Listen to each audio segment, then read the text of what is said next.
Hello students, आज हम लोग रेगुलेटेड पावर सप्लाई के बारे में जानकारी लेंगे।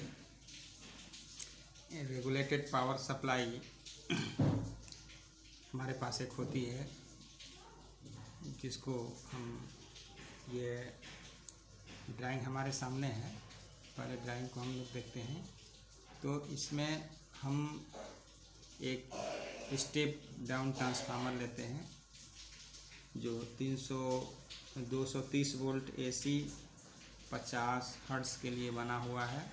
इसके प्राइमरी में 2 पॉइंट होते हैं और इसके सेकेंडरी में 3 टेपिंग निकली होती है। जो देख रहे हैं, एक टेपिंग ये है, दूसरी टेपिंग ये है और तीसरी टेपिंग ये।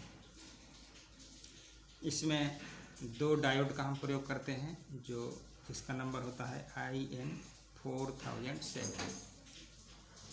और इस डायोड को हम किस तरीके से प्रयोग करते हैं ये दिखाई दे रहा है आपको। इसमें हमने ब्लैक कलर जो है नेगेटिव सप्लाई के लिए और रेड कलर पॉजिटिव के लिए प्रयोग किया है, तो इसको भी हम ध्यान देंगे। तो इस तरीके से जो है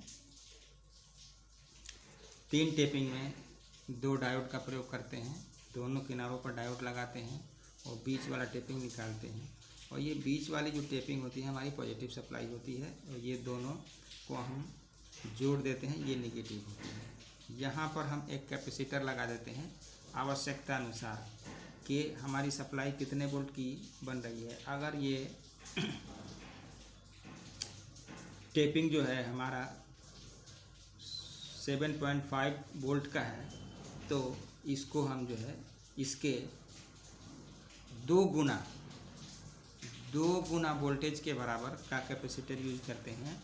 यानी 7.5 का है तो 7.5 दूना कितना हो जाएगा 15, यानी कम से कम 15 वोल्ट से ऊपर की कोई भी हम कैपेसिटर इसमें प्रयोग करेंगे। नियर अबाउट मान के चलिए कि या तो 15 वोल्ट से ऊपर कोई भी हो और MFD मान लीजिए 1000 MFD। तो यहाँ पर भी हम देखते हैं कि यहाँ पर हमारी सप्लाई जो है DC सप्लाई बन जाती है।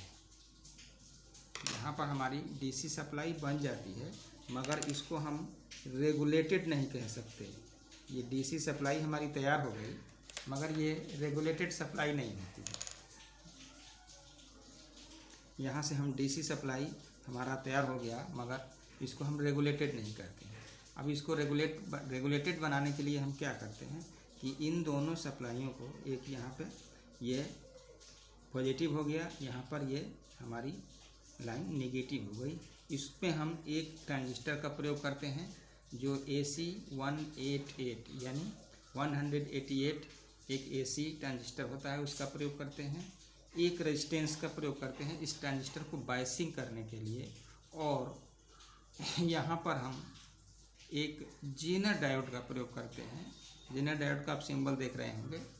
तो ये क्या है, सप्लाई को रेगुलेट करने के लिए, कांस्टेंट करने के लिए ये हमारे काम में आता है।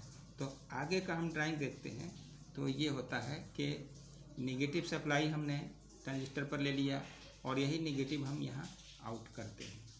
और पॉजिटिव सप्लाई को हमने जेनर डायोड के थ्रू दिया हुआ है। ये कैसे वर्क करता है इसको समझते हैं।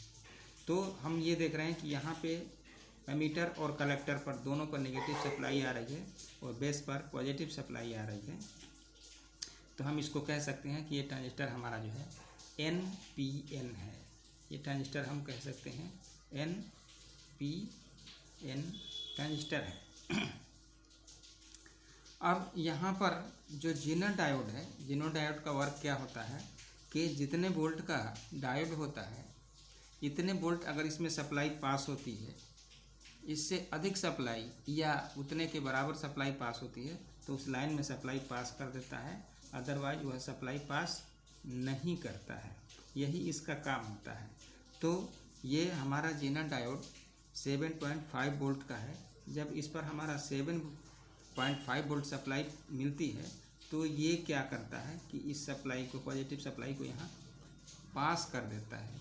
और पास करने के अनुसार क्या होता है कि ये इसके बेस को जब पॉजिटिव सप्लाई मिलती है, बायसिंग वोल्टेज मिलता है, तो ये क्या होता है, ये स्टार्ट हो जाता है, ये ट्रांजिस्टर क्या होता है, स्टार्ट हो जाता है। तो ये नेगेटिव सप्लाई यहाँ पर आके मिलने लगती है और ये सप्लाई पॉजिटिव तो यहाँ पर हमको आके कंटिन्यू मिलती है। तो इस तरीके से ये रेगुलेटेड होती है। सप्लाई कम होने पर भी ये क्या होती है, सप्लाई पास होना बंद हो जाता है। अधिक होने पर भी ये सप्लाई आगे नहीं पास होती। तो इस तरीके से ये छोटा सा एक रेगुलेटेड पावर सप्लाई है, जिसको हमारे सिलेबस में दिया है, इसको हम समझे हैं। उम्मीद है कि आप लोगों के समझ में आ गया होगा। धन्यवाद।